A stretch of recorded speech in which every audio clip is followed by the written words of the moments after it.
এই গাছটাতে এই ফুলটি কালকে দেখা গেছে নতুন করে আসছে।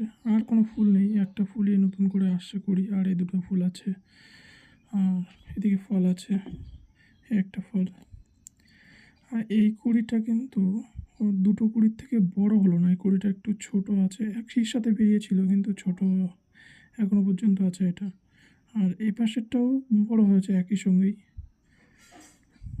আর এই পাশে ফলটা তো লাল হচ্ছে, এই যে ফলটা, এই ফলটা লাল হয়েছে, সবে শুরু হয়েছে, কালকে দেখতে পেলাম লাল হওয়া শুরু হয়েছে। তো আমার কিন্তু এখানে বেশি গাছ নয়, আমি কিন্তু 4টে ডাল বসিয়েছিলাম, 4টে ডাল থেকেই এতটা হয়েছে। আমার ছোট্ট বাগান বলাটাও ভুল হবে, ছোট এই গাছ 4টে গাছ নিয়েই আমার কিন্তু এই পুরো ড্রাগনের স্ট্রাকচারটা আছে। আমি আরও একটু বাড়াতে চাইছি এটা।